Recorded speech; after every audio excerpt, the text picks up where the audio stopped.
حضور کا قرآن باعث اجر و ثواب، حضور کا قرآن رہبر اور حضور کا قرآن بوسہ ہے۔ آئیے آج کے بعد قرآن کے 4 حق ادا کریں گے۔ نمبر 1، قرآن کو پڑھنا ہے، کہہ دیں انشاءاللہ۔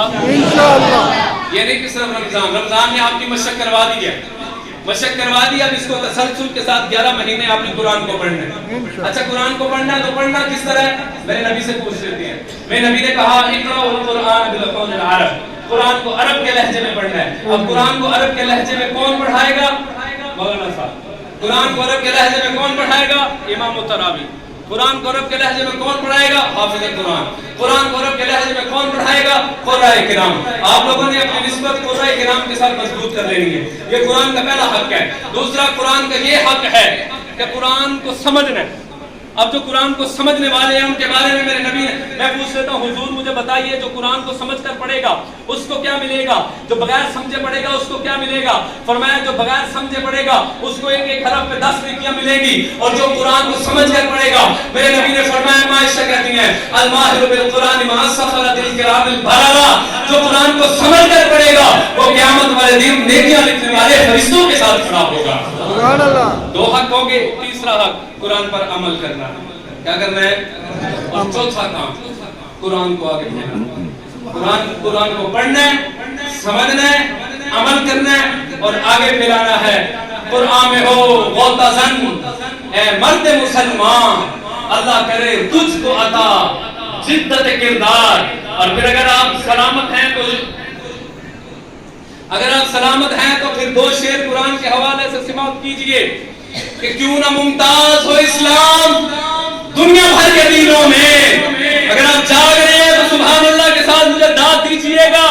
جوانوں آپ کی نظر یہ شعر کرتا ہوں کہ کیوں نہ ممتاز ہو اسلام دنیا بھر کے دینوں میں، وہاں مذہب کتابوں میں، یہاں قرآن سینوں میں۔ اور اگر آپ جاگ رہے ہیں تو پھر سماعت کیجئے کہ کیوں نہ ممتاز ہو اسلام دنیا بھر کے دینوں میں، وہاں مذہب کتابوں میں، یہاں قرآن سینوں میں۔ ہے قول خدا، قول محمد، فرمان نہ بدلا جائے گا، بدلے گا زمانہ لاکھ مگر قرآن نہ بدلا جائے گا۔ بدلا جا بھی نہیں سکتا انشاءاللہ کہ اللہ نے، میں کبھی کبھی حیران ہوتا ہوں اللہ نے قرآن کی حفاظت ہی کس طرح کی ہے۔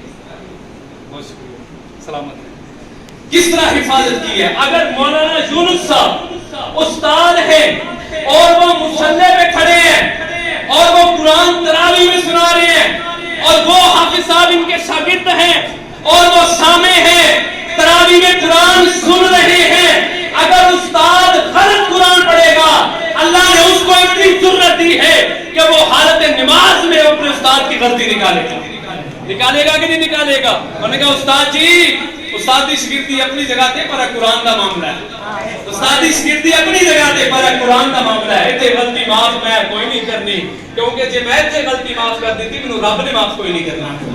اللہ نے بات دل میں ڈال دی ہے۔ اس طرح اللہ نے قرآن لو انزلنا ھذا القرآن علی جبل لرأیتہ خاشعا متصدعا من خشیۃ اللہ، اللہ کہتے ہیں اگر ہم اس قرآن کو پہاڑوں پر نازل کرتے نا تو یہ ریزہ ریزہ ہو جاتا، لیکن یہ انسان کا حوصلہ ہے، ایک بشر کے بچے کا حوصلہ ہے، 11 سال کے بچے کا، جس نے الف لام میم سے لے کے والناس تک پورا قرآن دل کے اندر سما لیا۔ تو یہاں پر مجھے حکم ہوا ہے 2 قطعات ہیں وہ سنا کر اجازت چاہتا ہوں کہ میرے نبی کے حسن کے بارے میں، میرے نبی کے بالوں کے بارے میں چند ایک اشعار ہیں وہ سنا کر اجازت چاہتا ہوں کہ میرے معبود کو پیارے میرے سرکار کے گیسو، کہتے سبحان اللہ، سبحان اللہ، مسکرا کے کہتے سبحان اللہ۔ میرے معبود کو پیارے میرے سرکار کے گیسو، عروج حسن سے آگے میرے سرکار کے گیسو، نہ گنگرالے نہ بالکل سیدھے،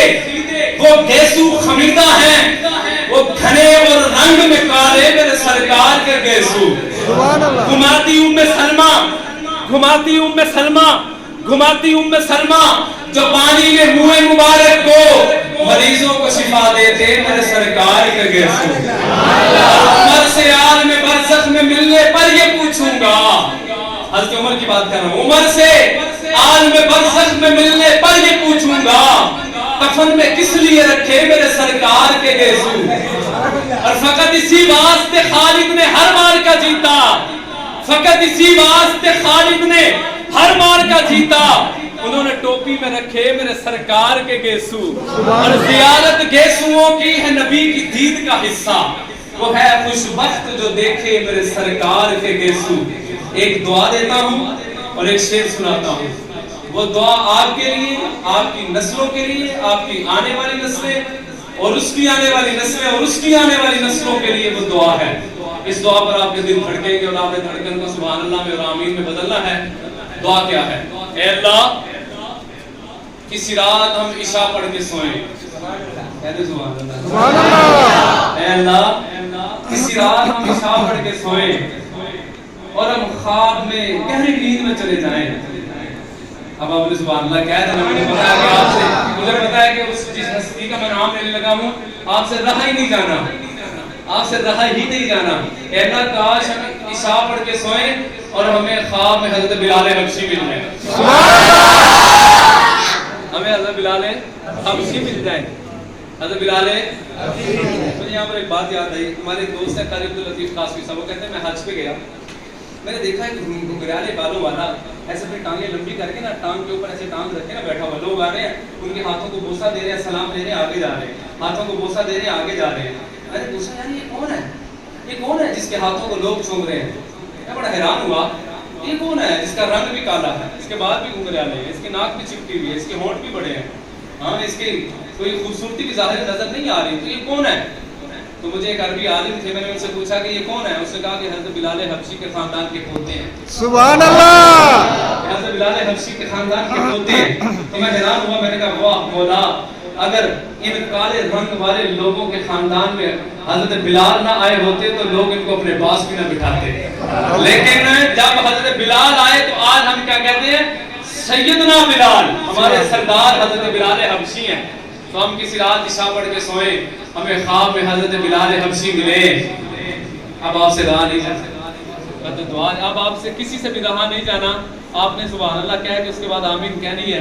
دعا ہے کہ اللہ کسی رات ہم عشاء پڑھ کے سوئے، ہمیں خواب میں حضرت بلال حبشی ملے اور وہ کہیں کہ اٹھو تمہیں مدینے میں حضور بلاتے ہیں۔ کہتے آمین آمین، کہتے آمین آمین، کہتے آمین آمین، آمین۔ اے اللہ ہماری اس دعا کو قبول کر لے، آمین، اے اللہ ہماری اس دعا کو قبول کر لے، آمین۔